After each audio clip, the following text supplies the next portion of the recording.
राजा नहुस की कथा। दोस्तों, हमारे चैनल को लाइक एंड सब्सक्राइब करना। पांडवों ने युद्ध का निमंत्रण मद्र देश के राजा शल्य के पास भी भेजा था। राजा शल्य पराक्रमी होने के साथ साथ ही नकुल और सहदेव के मामा भी थे। वे पांडवों के सहायतार्थ अपनी एक अक्षौहिणी सेना लेकर चले, किंतु दुष्ट दुर्योधन ने मार्ग में ही उनसे मिलकर उनकी अनेक प्रकार की सेवा करके तथा चिकनी चुपड़ी बातें करके उन्हें अपनी ओर मिला लिया। जब बाद में विराट नगर के समीप जब युधिष्ठिर से उनकी भेंट हुई तो शल्य को दुर्योधन के साथ मिल जाने के अपने कृत्य पर पश्चात होने लगा, किंतु दुर्योधन को एक बार वचन दे देने के बाद वे अपने वचन तोड़ भी नहीं सकते थे। इसलिए युधिष्ठिर से बोले, धर्मराज, युद्ध में सहायता को छोड़कर तुम मुझसे कुछ और मांग लो। इस पर युधिष्ठिर ने कहा, मामा जी, जिस समय कर्ण और अर्जुन का युद्ध होगा उस समय आप हर प्रकार से कर्ण को हतोत्साहित करते रहिए। शल्य बोले, अच्छी बात है, मैं ऐसा ही करूँगा। साथ ही तुम्हें आशीर्वाद देता हूँ कि विजय तुम्हारी ही होगी, क्योंकि तुम धर्मात्मा हो और तुमने अनेक कष्ट सहे हैं, किंतु जिस प्रकार देवराज इंद्र का कष्ट दूर हुआ था उसी प्रकार अब तुम्हारा कष्टों का भी अंत आ गया है। प्रकार का कष्ट हुआ था और कैसे उसका अंत हुआ था? शल्य ने उत्तर दिया, हे युधिष्ठिर, बहुत पहले त्वष्टा नाम का एक प्रजापति थे। उसके तिरासिरा नामक 3 सिरों वाला एक पुत्र हुआ। वह तेजस्वी और साथ साथ बहुत बड़ा तपस्वी था। उसके उग्र तप से इंद्र को अपने इंद्रासन छीन जाने का भय हो गया और उसने अपने वज्र से त्रिशिरा का सिर काट दिया।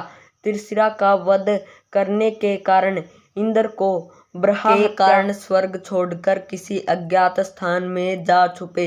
इंद्रासन खाली न रहने पाए, इसलिए देवताओं ने मिलकर पृथ्वी के धर्मात्मा राजा नहुस को इंद्र के पद पर आसीन कर दिया। नहुस अब समस्त देवताओं, ऋषियों और गंधर्वों से शक्ति प्राप्त कर स्वर्ग का भोग करने लगे। अकस्मात एक दिन उनकी दृष्टि इंद्र की साध्वी पत्नी सांची पर पड़ी।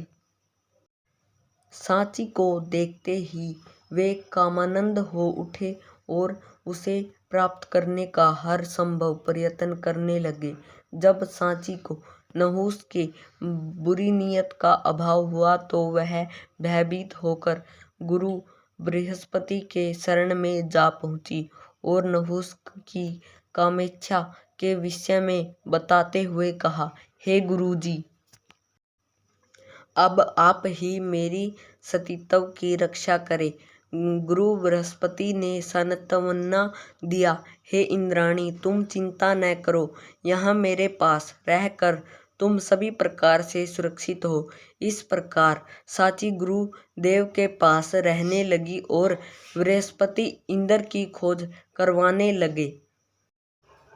अंत में अग्निदेव ने एक कमल की नाल में सूक्ष्म रूप धारण करके छुपे हुए इंद्र को खोज निकाला और उन्हें देवगुरु बृहस्पति के पास ले आए। इंद्र पर लगे ब्रह्मा हत्या के दोष के निवारणार्थ देवगुरु बृहस्पति ने उससे अश्वमेध यज्ञ करवाया। उस यज्ञ में इंद्र पर लगा ब्रह्मा हत्या का दोष 4 भागों में बट गया। एक भाग को वक्ष को दिया गया, जिसमें गोद का रूप धारण कर लिया। दूसरे भाग को नदियों को दिया गया, जिसने फेन का रूप धारण कर लिया। तीसरे भाग को पृथ्वी को दिया गया, जिसने पर्वतों का रूप धारण कर लिया। और चौथे भाग को क्षत्रियों को प्राप्त हुआ, जिससे वे रजस्वला होने लगी। इस प्रकार इंद्र का ब्रह्मा हत्या के दोष का निवारण हो जाने पर वे पूर्ण शक्ति संपन्न हो गए, किंतु इंद्रासन पर नहुस के बैठे होने के कारण उनकी पूर्ण शक्ति वापस न मिल पाई। इसलिए उन्होंने अपनी पत्नी शची से कहा कि तुम नहुस को आज रात में मिलने का संकेत दे दो, किंतु यह कहना कि वह तुमसे मिलने के लिए सप्त ऋषियों की पालकी पर बैठकर आए। शची के संकेत के अनुसार रात्रि में नहुष सप्तऋषियों की पालकी पर बैठकर शची से मिलने के लिए जाने लगा। सप्तऋषियों को धीरे धीरे चलते देखकर उसने सरप सरप शीघ्र चलो कहकर अगस्त्य मुनि को एक लात मारी। इस पर अगस्त्य मुनि ने क्रोधित होकर उसे शाप दे दिया कि मूर्ख, तेरा धर्म नष्ट हो और तू 10,000 वर्षों तक सर्प योनि में पड़ा रहे। ऋषि के शाप देते ही नहुष सर्प बनकर पृथ्वी पर गिर पड़ा और देवराज इंद्र को उनका इंद्रासन पुनः प्राप्त हो गया। इसी प्रकार तुम भी अपना राज्य प्राप्त कर सुख भोगोगे। इस प्रकार युधिष्ठिर को उनके प्रकार से समझा बुझा कर शल्य पुनः दुर्योधन के पास चले गए।